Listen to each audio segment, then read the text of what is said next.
Bonjour, Legend of Drizzt, premier tour. Je pense que je vais faire 2 tours par vidéo. Voilà, donc là on va commencer, c'est parti. Alors, en premier, on va lire le petit texte d'ambiance qu'on lit au début de la partie. Cassiel Mithral a été reconquise, mais du travail reste à faire. Pour la première fois depuis que Shimmergloom a été vaincu, des créatures proches sont devenues de plus en plus téméraires et plusieurs nains sont reportés, plusieurs nains ont disparu. À quel nouvel adversaire vont devoir faire face les compagnons de Castle Mithral? Voilà. Alors, donc, comment ça se passe le premier tour? Donc, je vais décrire le premier tour. Avec Drizzt, je vais décrire comment ça se passe, et puis après, je ferai le tour normalement. Donc, en premier lieu, on a la phase de héros. Alors, au cours de la phase de héros, on peut soit se déplacer et combattre, soit combattre et se déplacer, soit se déplacer et se déplacer. Voilà. Bon, lui, il a en plus, il peut faire une attaque supplémentaire pendant sa phase de héros, c'est-à-dire en fait, il a 2 attaques. Mais pour l'instant, il n'y a pas d'ennemis. Alors, pour le déplacement, c'est simple, il y a des petites cases. Voilà, donc on regarde la vitesse, il a 7, il peut faire 7 petites cases. Alors on peut faire des déplacements en diagonale. Donc il va aller 1, 2, 3, 4, il va arriver là. Donc là, il n'a pas grand chose à faire, sauf que utilisez au début de votre phase de héros, on peut placer le jeton ici pour en fait bouger de deux cases avant ou après l'attaque. Donc c'est ce que je vais le mettre. J'aurais dû le faire avant le déplacement, mais bon. Voilà, donc comme ça il pourra se déplacer de 2 cases après une attaque. Ou avant une attaque. Donc maintenant, la phase de héros est finie. On va passer à la phase d'exploration. Alors, si le héros est contigu à une zone non découverte, c'est simple, on tire une tuile et qu'on va placer ici avec la petite flèche qui va vers le héros. Si jamais le personnage n'est pas à côté d'un bord non découvert, à ce moment-là, on tire une carte de rencontre. Alors je vais tirer là, en l'occurrence il est à côté, donc je tire une tuile, voilà, je la retourne. Alors, et on la place comme ça avec le petit triangle vers le héros. On voit qu'on a un triangle blanc, ce qui veut dire qu'il ne se passe rien de plus, il n'y a pas de carte rencontre. Si le triangle est noir, on va en plus de l'exploration tirer une carte rencontre. Donc vaut mieux éviter les triangles noirs, mais ça, on ne peut pas le savoir. Donc là, Drizzt Do'Urden s'avance un petit peu plus profondément dans les tunnels de Castle Mithral.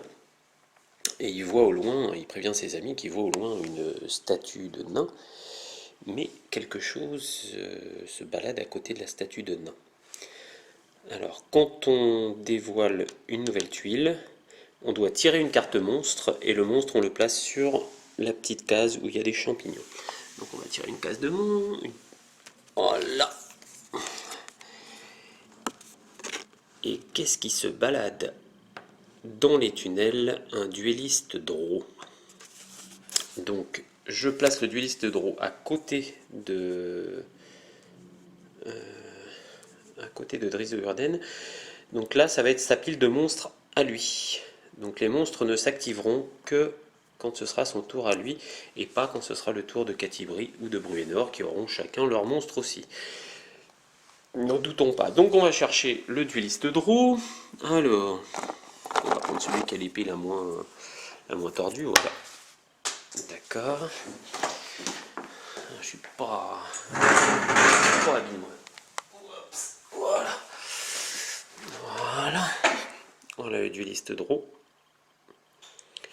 Et on le place sur le petit patch. Voilà, les petits champignons. Donc, une fois qu'on a fait ça, la phase d'exploration est terminée. Et on va passer à la phase de vilain, la phase de monstre. Alors, s'il y a un vilain en jeu, c'est lui le premier à s'activer. Il n'y a pas de vilain. Donc ensuite, on prend dans l'ordre d'arrivée les monstres qui sont apparus. Donc là, le dueliste draw. Alors, comment ça fonctionne? C'est simple, on regarde les tactiques. Déjà, lui, on voit qu'il a une classe d'armure de 16 et qu'il a un point de vie. Alors, si le draw est à une tuile ou moins d'un héros, il se déplace adjacent au héros le plus proche et l'attaque 2 fois avec une paire de lames.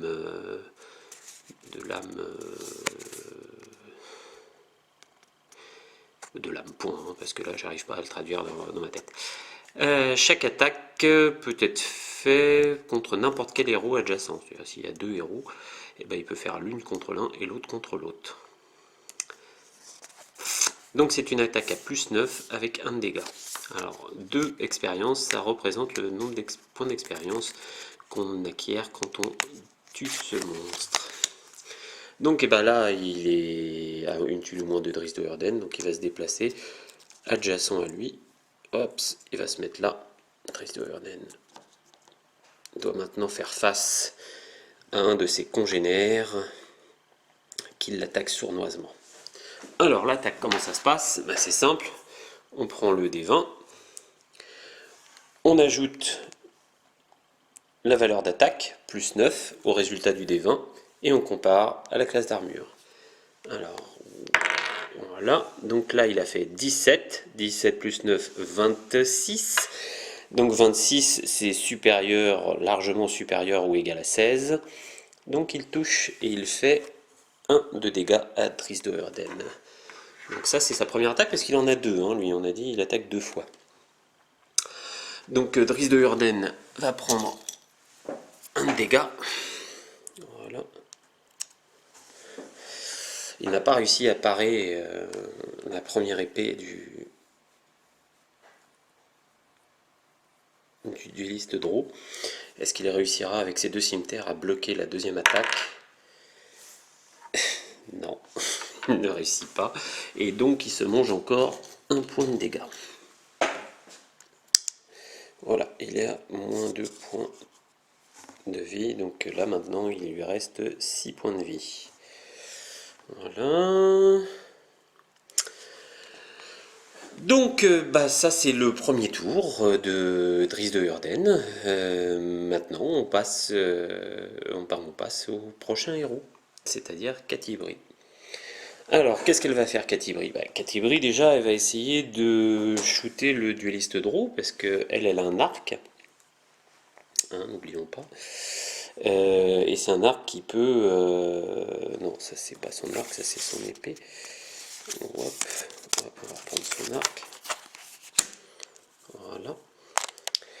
Donc on peut jusqu'à 2 tuiles du héros. Donc Catti-brie elle va pas se gêner. Elle va tirer. Là ça considéré comme une tuile, 2 tuiles. Voilà, donc elle est à une tuile. Donc elle va tirer sur le dueliste draw. Le principe de l'attaque c'est le même. Donc elle a une attaque avec son arc à plus 6. Mais avant de commencer, on va mettre ici, au début de la phase de héros, on place le jeton là-dessus. Et à ce moment-là, on a plus 4 de bonus à l'attaque. Donc ça fait 6 et 4, elle a plus 10 pour attaquer. Et n'oublions pas que le dueliste draw, il a 16, donc il me faut 6 grosso modo. 13, c'est bon. Donc Catti-brie fait 1 point de dégâts. Et comme le dueliste draw a 1 point de vie, le dueliste draw, il est shooté. Donc là, hop, on va gagner ces 2 points d'expérience. Voilà, et à chaque fois qu'on tue un monstre, on gagne une carte trésor.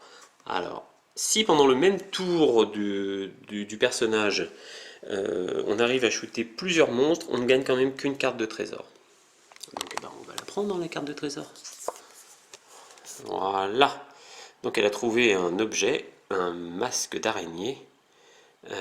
Ce masque enchanté permet à son porteur de traverser n'importe quelle toile. Donc on l'utilise quand le héros est immobilisé. C'est une des conditions qu'on peut avoir. Et à ce moment-là, on n'est plus immobilisé. Et ensuite, on retourne la carte. Voilà, bah c'est pas mal ça. Alors, ça, on peut le donner à n'importe qui. Quand on gagne une carte trésor, on peut la donner à n'importe quel joueur. Donc elle, étant donné qu'elle peut tirer à distance, c'est peut-être pas forcément intéressant qu'elle l'ait. Je vais le donner à Dries Do'Urden. Voilà. Alors maintenant, elle a fait une attaque et elle peut se déplacer. Et ben, elle va se déplacer par là. Hop. Voilà. Et donc, comme elle est sur un bord adjacent, et ben, on va tirer une tuile. Donc, Catibri, elle, décide de ne pas suivre. Vous faites lui là. Hop. Décide de ne pas suivre Drist et elle part dans une autre direction. Voilà. Donc elle voit une allée qui forme un coude et au beau milieu de cette allée se dresse un autre duelliste Drow. Décidément, c'est un repère de Drow là. Donc on le met à côté d'elle. Hop, c'est le duelliste Drow.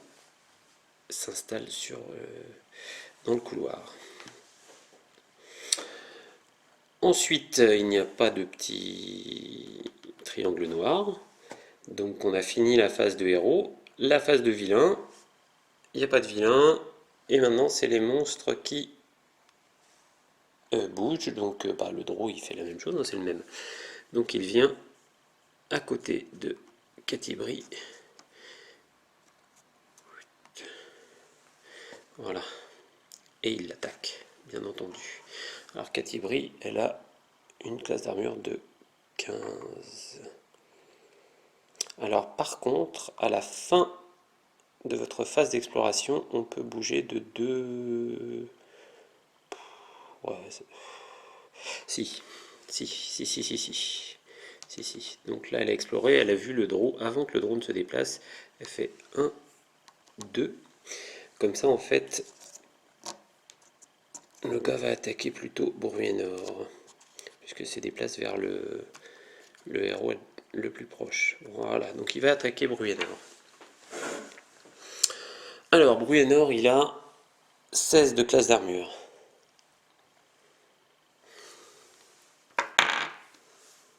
Et lui, il fait 14. 14 plus 9, 23.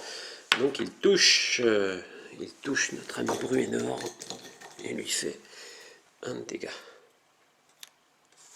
Voilà. Ça n'a pas plu à Bruenor, ça, de se manger un coup d'épée. Donc il reprend son bouclier et essaie de parer la deuxième attaque du Drow. Sans succès, puisque là ça fait 20. Et l'épée réussit à trouver une faille dans l'armure de Bruenor.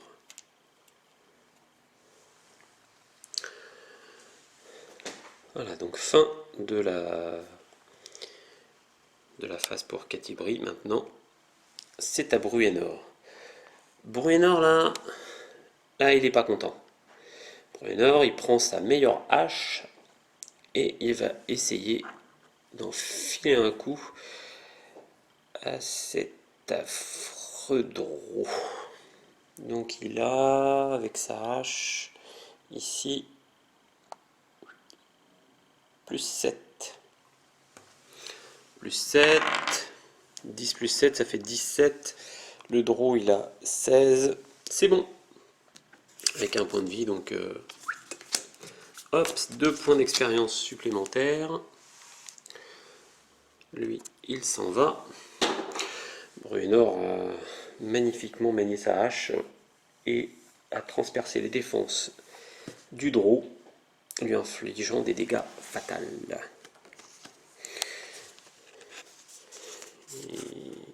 Et grâce à ce coup, il sent que sa maîtrise de la hache est de plus en plus forte. Et vous n'avez pas pu aller aussi loin sans apprendre quelque chose. Donc en fait ça correspond à 1 point d'expérience. Donc maintenant j'en ai 2 plus 2 plus 1. Ça fait 5 points d'expérience, qui est très bien. Alors pourquoi? Parce que pour monter de niveau, parce qu'on voit qu'ils sont tous niveau 1 là, pour monter de niveau en fait il faut faire un 20 naturel quand on attaque. Et si on fait un 20 naturel, on dépense 5 points d'expérience, et à ce moment-là, on passe au niveau 2, ce qui améliore les caractéristiques. Ou bien, on peut utiliser les 5 points d'expérience pour annuler une carte rencontre, quand on en a une. Et il y a quelques fois des cartes rencontres qui sont vraiment pas sympas. Donc, Bruenor, après cette magnifique attaque, décide d'aller un petit peu plus loin, de 3, pour fouiller et les tunnels sous Castle Mithril, sous Mithril, oui c'est ça, Castle Mithril, et essayer de voir qui se cache derrière tous ces troubles. Donc, hop, il est adjacent, donc là on met une nouvelle tuile ici, toujours un petit triangle blanc, c'est une bonne chose. Et donc il y a un éclat de cristal qui brille dans les sombres tunnels de Castle Mithril. Et pour garder ce cristal, eh bien les Drow ont envoyé un magicien. C'est un costaud lui. Voilà. Donc, on va chercher le... On va chercher... Alors...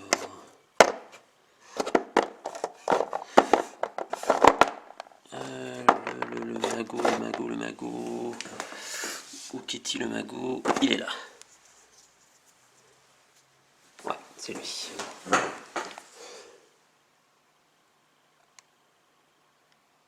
Voilà, le magicien Drow. Donc il se place... non, ici. Ouais. Alors, phase de vilain. Il n'y a pas de vilain en jeu.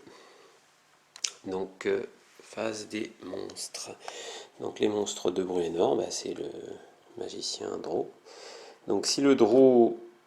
Alors le Drow se téléporte sur la tuile avec le plus de héros. Et elle attaque ensuite chaque héros de cette tuile avec une boule de feu. Waouh. Waouh.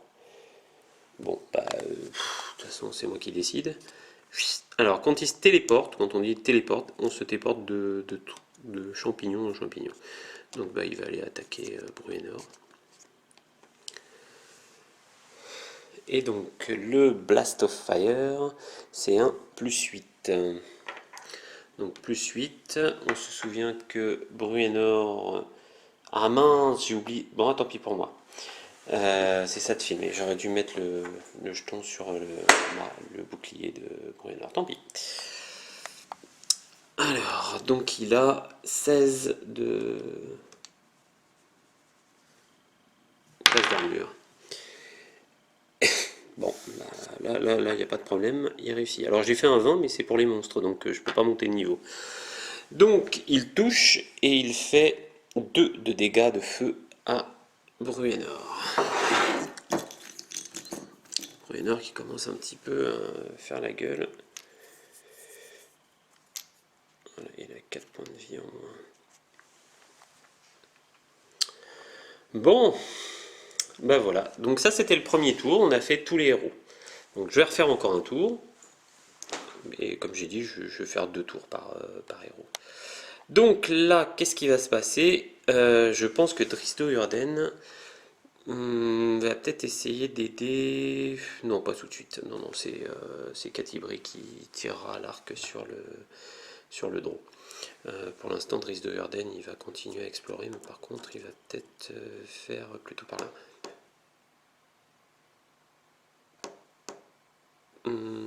Est-ce qu'il va aller par là? Il ne veut pas tous les mettre sur la même case parce que ça arrive d'avoir des rencontres qui en fait touchent tous les héros qui sont sur la même case que le héros. Et ça m'embête un peu. Alors, je vais peut-être appeler. Tiens, d'ailleurs, je vais peut-être appeler Gwenweaver. Ouais, je vais appeler Gwenweaver.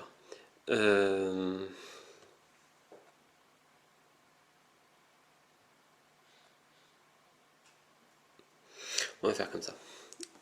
Je vais faire un.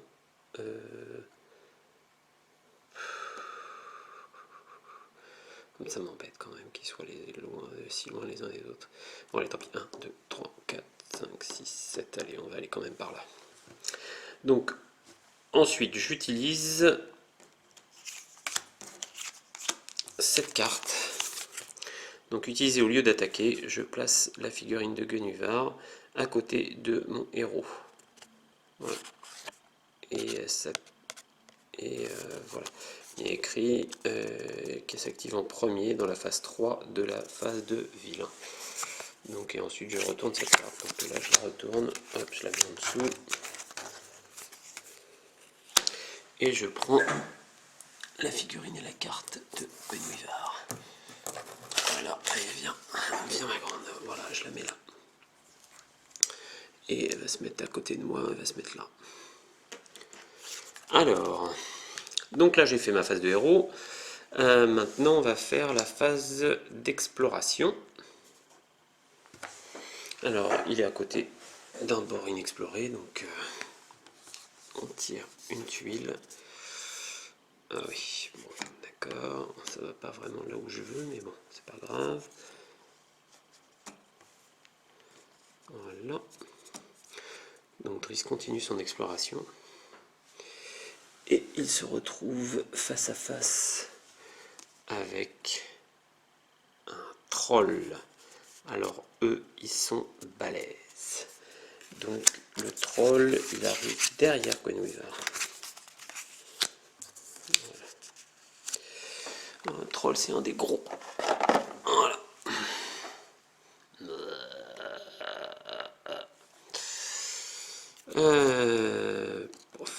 Un troll garde ce morceau de couloir. Bon. Alors j'ai ça. Ici, c'est... Ah non, c'est à chaque fois qu'on utilise une attaque. Ouais, non, donc ça ne marche pas. J'ai pas attaqué. Donc phase de vilain. Il n'y a pas de vilain. Phase de... donc les monstres. Donc en premier, c'est Gwenweaver qui s'active. Alors, Gwen, qu'est-ce qu'elle fait? Si Gwenweaver est à une tuile ou moins d'un monstre, elle se déplace adjacent au monstre et l'attaque en lui sautant dessus. Alors, bah là en fait oui, elle a une tuile au moins, mais des deux. Alors qu'est-ce qui vaut mieux qu'elle attaque? Le troll ou le...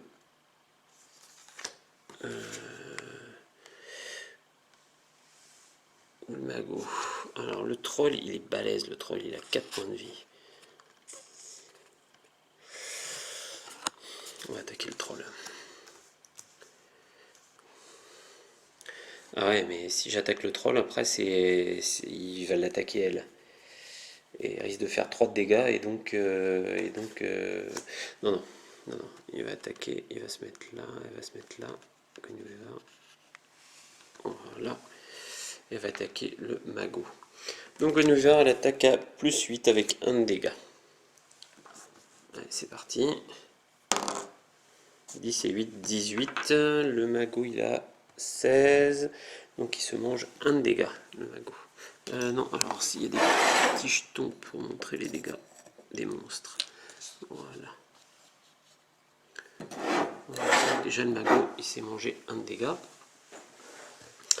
Donc Guenhwyvar c'est fait. Maintenant on passe au troll. Alors, si le troll est à une tuile d'un héros, il se déplace à côté du adjacent au héros le plus proche et l'attaque avec un méchant coup de griffe. Et après l'attaque, on passe cette carte au joueur. Passez cette carte au joueur à votre droite.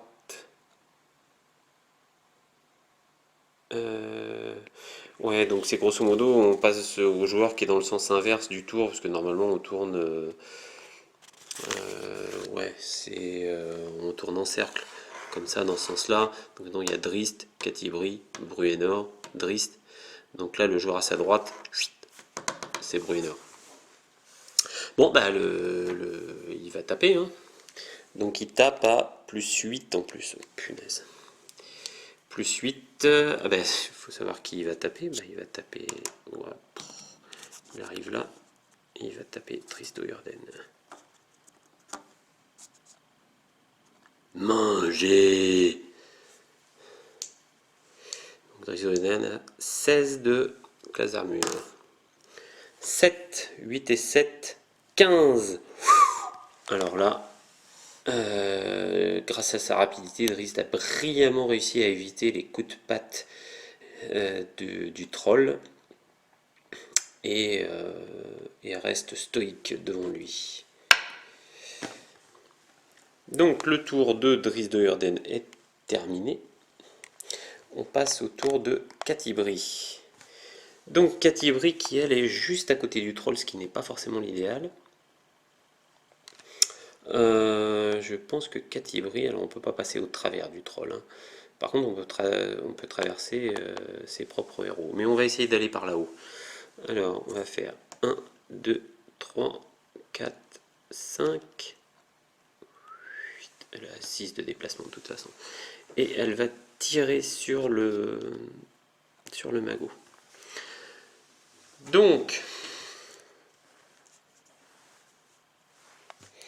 Donc elle a plus 6. Plus 4, toujours plus 10. Plus 10 et le magot, il a une classe d'armure de 16. 6 ou plus. 20. Waouh! Waouh! Un coup extraordinaire. Alors, premièrement, elle shoot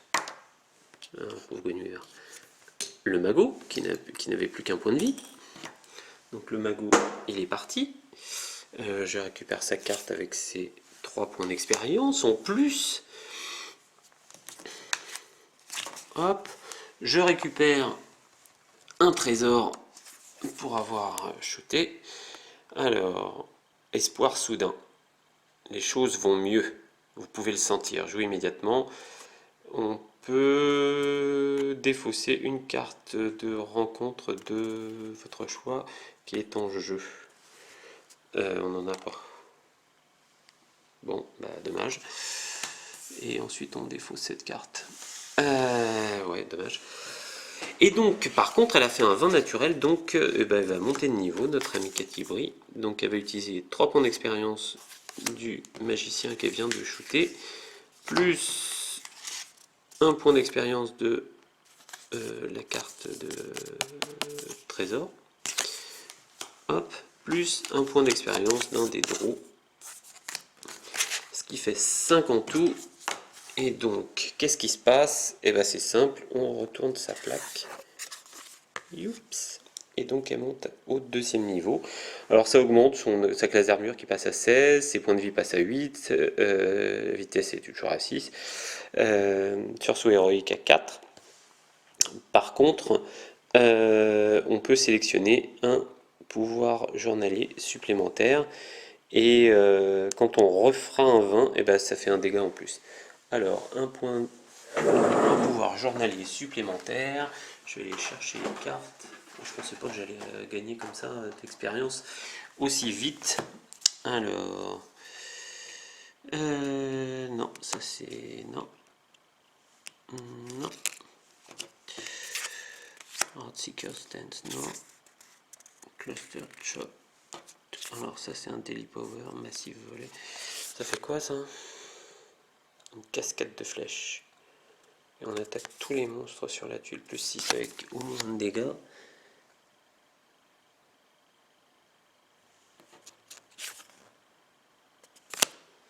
Bon, je vais prendre ça. Ou peut-être Headshot. Headshot. Attaquer un monstre. C'est plus 6 avec 3 de dégâts. Ouais, je vais prendre Headshot. Voilà. Parce que si le troll m'embête, je peux lui faire 3 de dégâts. Voilà. Hop. Et voilà. Et voilà qui est très bien. Voilà une partie qui commence pas mal. Bravo Catibri. Encore un coup comme ça et tu pourras même me battre pendant les entraînements. Donc, on a fait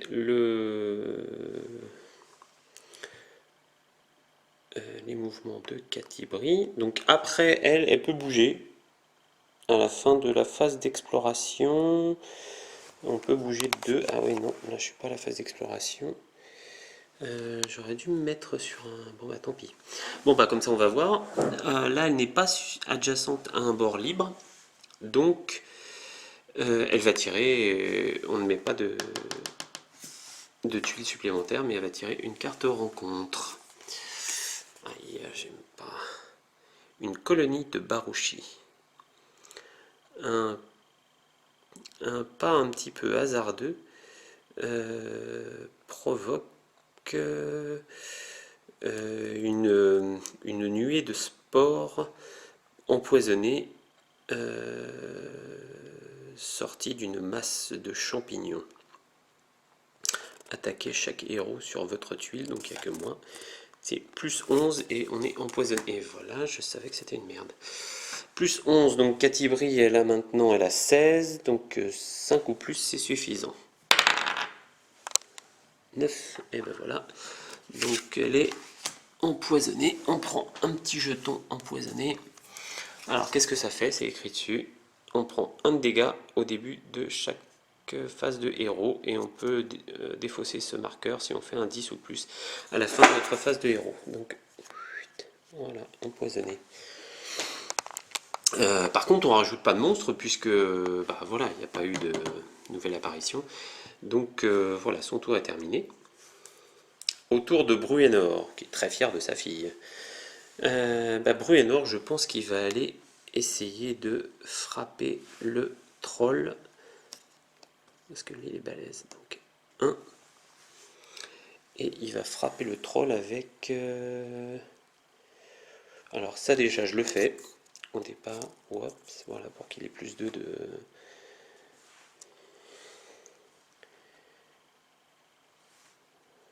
bouclier.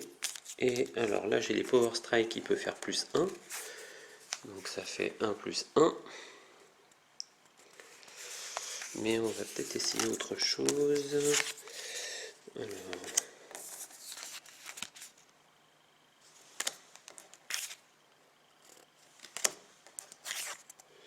il va déjà récupérer un point de vie.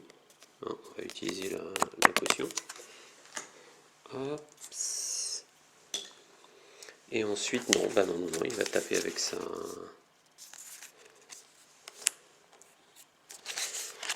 Il va taper avec sa hache. Voilà. Donc il est à plus 7. Le troll est à 12 de classe d'armure. Donc il faut 5 ou plus. C'est bon. 13. Donc il fait 1 de dégâts. J'utilise un des jetons Power Strike. Voilà, je vais le mettre à côté.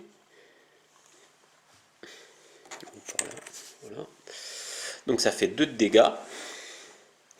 Et en plus, à la fin de ma phase de héros, je peux filer en plus un coup de boule. C'est-à-dire il a fait un magnifique coup de hache.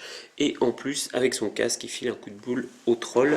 Ce qui lui fait quand même du coup 3 de dégâts.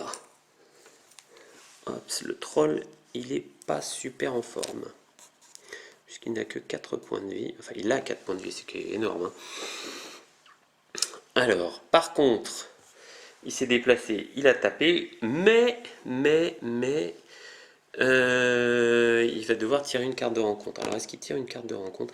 Non. Ce que je vais faire, est-ce que c'est à la place... Ah oui, c'est instead of moving. Non, je peux pas boire de bière. Tant pis. Et ben, je vais tirer une carte rencontre puisqu'il n'est pas du tout adjacent à un bord libre. Alors, ça c'est généralement pas bon. Et ben voilà, une trappe de force, une force invisible frappe tous ceux qui sont à côté. On met le marqueur de trappe de force. Alors, il est où le trappe de force? Non, non, voilà. Donc on va mettre... ouais, il n'y a plus beaucoup de place là. Bon, c'est là. Hein. On va mettre Bruenor dessus. Voilà. Et donc, en fait, c'est considéré comme un monstre. Donc on le met à côté. Voilà. Alors, et ben c'est maintenant on arrive à la phase de vilain, pas de vilain, les monstres ou les trappes, et ben voilà. Donc pendant votre phase de vilain, ben voilà, chaque héros qui est à une tuile ou moins de cette trappe prend un de dégâts et se déplace dans la direction de la flèche. Alors, donc, eh ben, lui, il prend un de dégâts. Ah oui, il s'était pris un dégât aussi à cause du coup de boule. Et il se déplace de 1, je crois que la petite flèche est en dessous. Ouais. 1 par là. Du coup, on va aller là. Et Drizzt Do'Urden, il se prend un de dégâts aussi. Et lui aussi, il se retrouve là. Voilà, ils ont été frappés par une force invisible qui les a obligés à reculer.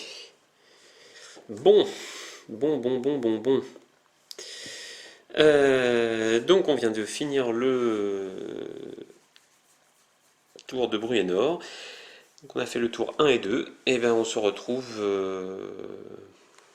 pour une prochaine vidéo des tours 3 et 4. Donc là, pour résumer quand même, Drizzt Do'Urden il a 3 points de dégâts. Donc il lui reste 5 points de vie. Catti-Brie, elle est empoisonnée, mais elle est montée de niveau quand même. Grâce à une brillante flèche en pleine tête d'un magicien Drow.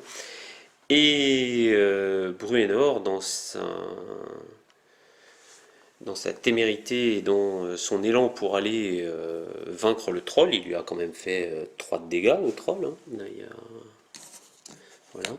Il n'a pas remarqué qu'au sol il y avait une petite dalle qui s'est enfoncée et il a déclenché un piège de force qui l'a repoussé, lui et Drizzt Do'Urden, au loin en les blessant. Voilà, donc la prochaine fois, on essaiera de détruire ce troll et puis de continuer l'exploration. A bientôt. Alors, petite correction, avant de passer au tour numéro 3, le troll, j'ai oublié de le passer de Drizzt Do'Urden à Bruenor. Donc, il aurait dû s'activer au tour de Bruenor. On va le faire tout de suite. Donc, s'il a une tuile d'un héros, il bouge vers le héros le plus proche. Alors, le héros le plus proche, a priori, 1, 2, 1, 2, 3, 4. Bon, Gwenwyvar est considéré comme un héros en fait. Hein. Gwenwyvar compte comme un héros pour les tactiques des monstres. Donc le troll, il va à côté de Gwenwyvar. Voilà, comme ça me permet de mettre la trappe comme ça. Bon, alors par contre, lui, il récupère ses dégâts. Il a quand même 3 de dégâts. Hein. Voilà. Et donc, il va attaquer la pauvre Guenhuvard. Donc il attaque avec un méchant coup de patte. Plus 8. Plus 8. Guenhuvard, elle a une défense de 16. Donc, sur un 8 ou plus, le troll touche. 10. Et mercredi. Donc elle se prend 3 de dégâts. Elle n'a que 2 points de vie. Donc Guenhuvard est éliminée. En fait, elle retourne dans son plan astral. Mais peut-être qu'elle pourra revenir si on récupère une carte qui fait retourner la carte d'action de Driss de Urden. Mais pour l'instant, Guenhuvard est parti dans le plan astral. Voilà. Donc maintenant, j'allais encore oublier.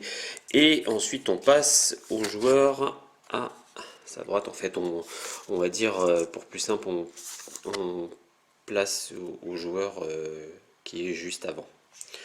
Donc là, maintenant, ça va être activé autour de, il sera activé autour de Catibri. Voilà. À tout de suite pour le tour numéro 3.